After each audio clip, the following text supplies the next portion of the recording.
வணக்கம். பரபரப்பு மீடியா செய்திகளுக்காக நான் ரோஷன். ரஷ்யாவும் உக்ரைனும் ஒரே இரவில் கடுமையான விமான தாக்குதல்களை நடத்தின. சனிக்கிழமை இரு தரப்பினரும் தத்தமது பிரதேசங்களில் 100க்கும் மேற்பட்ட எதிரி ஆளற்ற விமானங்கள் ஏவப்பட்டதாக தெரிவித்தன.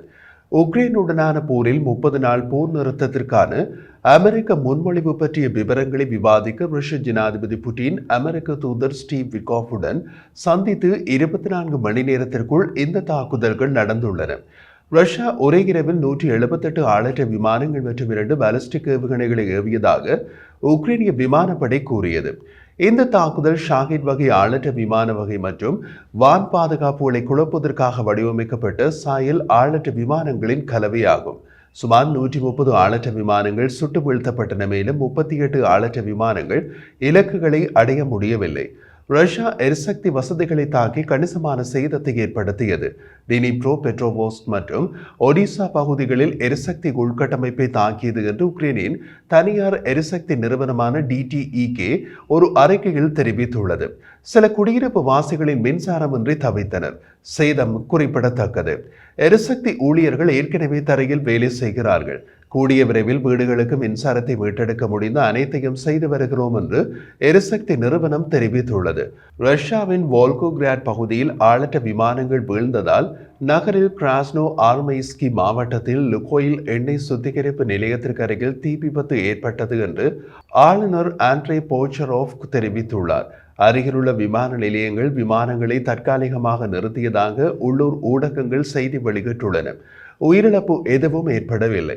வோல்கோகிராட் சுத்திகரிப்பு நிலையம் பல சந்தர்ப்பங்களில் உக்ரைனின் படைகளால் குறிவைக்கப்பட்டது. மாஸ்கோ உக்ரைன் மீது அதன் முழு அளவிலான படையெடுப்பை 3 ஆண்டுகளுக்கு முன்பு தொடங்கியதிலிருந்து மிக சமீபத்தில் பிப்ரவரி 15ஆம் தேதி ஆளற்ற விமான தாக்குதலில் வோல்கோகிராட் சுத்திகரிப்பு நிலையம் சேதமடைந்தது. மாஸ்கோவில் நடந்த செய்தியாளர் கூட்டத்தில் புட்டின் கொள்கை அளவில் ஒரு போர் நிறுத்தத்தை ஆதரிப்பதாகவும், ஆனால் அது ஒப்புக்கொள்ளப்படுவதற்கு முன்பு தெளிவுபடுத்தப்பட வேண்டிய பல விவரங்களை தெரிந்து கொள்ள வேண்டும் என்று கூறினார். உக்ரைன் ஏற்கனவே போர் நிறுத்த முன்மொழிவுக்கு ஒப்புதல் அளித்துள்ளது. இருப்பினும் உக்ரைனிய அதிகாரிகள் மாஸ்கோ அத்தகைய ஒப்பந்தத்தில் ஈடுபடுமா என்ற சந்தேகத்தை பகிரங்கமாக எழுப்பியுள்ளனர். நேற்று சனிக்கிழமை பிரிட்டிஷ் பிரதமர் கெய்ர் ஸ்டார்மர் நீண்டகால அமைதி திட்டத்தை பற்றி விவாதிக்க உக்ரைனுக்கு சென்று உக்ரைன் ஜனாதிபதி செலன்ஸ்கியுடன் பேசினார். அதன் பின் செய்தியாளர்களிடம் பேசிய அவர் 30 நாள் முழு போர் நிறுத்த முன்மொழிவுக்கு உக்ரைனின் ஆதரவை பாராட்டினார். ஆனால் ரஷ்யா நிபந்தனைகள் மற்றும் நிலைமைகளுடன் பேச்சுவார்த்தைகளை தடுக்க முயற்சிக்கும் என்றார். உக்ரைனை அமைதிக்கான கட்சி என்று பாராட்டினார். புட்டின் விரைவில் அல்லது பின்னர் எப்படியாவது பேச்சுவார்த்தை மேசைக்கு வந்தே தீர வேண்டும் என்று ஸ்டார்மர் கூறினார். முன்னதாக செலன்ஸ்கி ஒரு அறிக்கையில் எல்லையில் மாஸ்கோ படைகளை கட்டியெழுப்புவதாக குறிப்பிட்டிருந்தார். ரஷ்ய படைகளை கட்டியெழுப்புவது மாஸ்கோ ராஜதந்திரத்தை புறக்கணிக்க விரும்புகிறது என்பதை குறிக்கிறது. ரஷ்யா போரை நீடிக்கிறது என்பது தெளிவாகிறது என்று அவர் கூறினார். அதே நேரத்தில் அமெரிக்க முன்மொழிவுடன் ரஷ்யா உடன்படவில்லை என்றால் அமெரிக்க ஜனாதிபதி டொனால்ட் ட்ரம்பின் நிர்வாகத்திலிருந்து குறிப்பிட்ட கடுமையான மற்றும் நேரடியான பதிலடி இருக்கும் என்று செலன்ஸ்கி தெரிவித்தார். அமெரிக்க ராஜாங்க செயலாளர் மார்கோ ரூபியோ ரஷ்ய வெளியுறவு அமைச்சர் சேர்ஜி லாவ்ரோவிடம் சனிக்கிழமை பேசினார். இந்த அழைப்பில் சவுதி அரேபியாவில் நடந்த சமீபகால சந்திப்புகளை பின்தொடர்வதற்கான அடுத்த கட்ட நடவடிக்கைகள் குறித்து அவர்கள் விவாதித்தனர். மேலும் அமெரிக்காவுக்கும் ரஷ்யாவுக்கும் இடையிலான தொடர்பை மீட்டெடுப்பதில் தொடர்ந்து பணியாற்ற ஒப்புக்கொண்டதாக வெளியுறவுத்துறை செய்தி தொடர்பாளர் டாமி ப்ரூஸ் ஒரு அறிக்கையில் தெரிவித்துள்ளார். குர்ஸ்க் பிராந்தியத்தில் உக்ரைனிய துருப்புகள் ரஷ்ய படைகளால் சுற்றி வளைக்கப்படவில்லை என்று ஜனாதிபதி வோலோடிமிர் செலன்ஸ்கி கூறினார். உக்ரைனிய துருப்புகள் ரஷ்ய படைகளால் சுற்றி வளைக்கப்பட்டதாக ரஷ்ய ஜனாதிபதி விளாடிமிர் புட்டின் தரையின் நிலைமை குறித்து பொய் கூறுகிறார் என்று குற்றம் சாட்டினார். உக்ரைன் ஆகஸ்ட் மாதம் குர்ஸ்கில் தனது அதிர்ச்சி ஊடுருவலை தொடங்கியது. 2ஆம் உலக போருக்கு பின்னர் ஒரு வெளிநாட்டு சக்தி ரஷ்யாவின் முதல் தரைவழி படையெடுப்பு பிரதேசத்தை விரைவாக கைப்பற்றியது.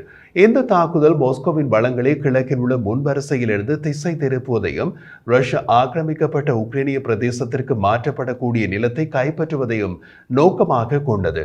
உக்ரைன் இப்போது குர்ஸ்கில் பின்தங்கிய நிலையில் இருந்தாலும் செலன்ஸ்கி மற்றும் இராணுவ ஆய்வாளர்கள் புட்டினின் கூற்றுக்களில் நம்பகத்தன்மை குறித்து கேள்வி எழுப்பியுள்ளனர்.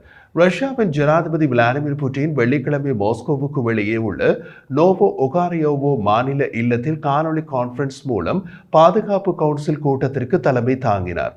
அப்போது ரஷ்ய படைகள் உக்ரைனின் துருப்புகளை குர்ஸ்கில் தனிமைப்படுத்தி விட்டதாகவும் 2 அல்லது 3 சிப்பாய்களை கொண்ட சிறிய குழுக்களாக கூட அவர்கள் தப்பிப்பது சாத்தியமில்லை என்றும் புட்டின் கூறினார். ஒரு நாள் கழித்து ட்ரம்ப் புட்டினின் கூற்றுக்களை விரிவுபடுத்தினார். அவர் தமது சமூக ஊடக பதிவில் இந்த நேரத்தில் ஆயிரக்கணக்கான உக்ரைனிய துருப்புகள் ரஷ்ய ராணுவத்தால் முழுமையாக சூழப்பட்டுள்ளன. 2ஆம் உலக போருக்கு பின்னர் காணப்படாத ஒரு பயங்கரமான படுகொலையை தவிர்க்க புட்டினை கேட்டுக்கொள்வதாக கூறினார். அமெரிக்க ஜனாதிபதி குறிப்பாக குர்ஸ்கை குறிப்பிடவில்லை என்றாலும் புட்டின் பின்னர் ரஷ்யாவின் பாதுகாப்பு குழுவிடம் குர்ஸ்க் பிராந்தியத்தில் உக்ரைனிய உயிர்களை காப்பாற்ற ட்ரம்பின் வேண்டுகோளை குறிப்பிட்டார். ஆனால் உக்ரைனிய அதிகாரிகளும் சுயாதீன ஆய்வாளர்களும் புட்டின் மற்றும் ட்ரம்பின் கூற்றுக்களை மறுத்துள்ளனர்.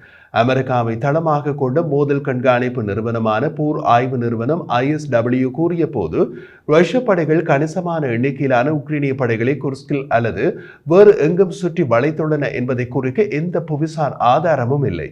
போரை மாற்றி வடிவமைக்க ரஷ்யா பொய் சொல்கிறது என்று கூறியது.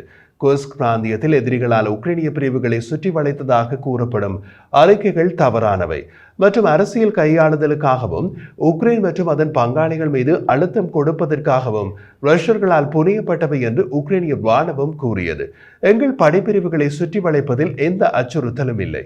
ரஷ்யாவின் தாக்குதலுக்கு பின்னர் குர்ஸ்கில் உள்ள உக்ரைனிய ராணுவ அலகுகள் வெற்றிகரமாக மீண்டும் ஒருங்கிணைக்கப்பட்டு மிகவும் சாதகமான தற்காப்பு தளங்களுக்கு திரும்பியுள்ளன என்று உக்ரைனிய ராணுவம் கூறியது. ரஷ்ய ராணுவ பதிவர்கள் உக்ரைன் குர்ஸ்கில் நிலப்பரப்பை இழந்து வருவதாக கூறியிருந்தாலும் சிலர் மாஸ்கோ உக்ரைனின் படைகளை சுற்றி வளைத்ததாக கூறப்பட்ட செய்திகளையும் மறுத்தனர்.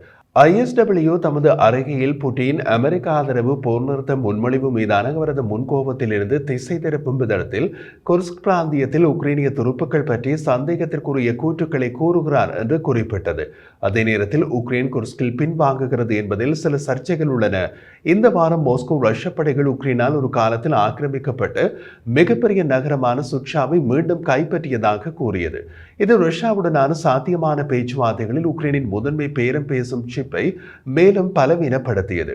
போர் உடனடியாக நிறுத்தப்பட வேண்டும் என்று ட்ரம்ப் கூறிக்கொண்டிருக்க போர் என்னவோ தொடர்கிறது.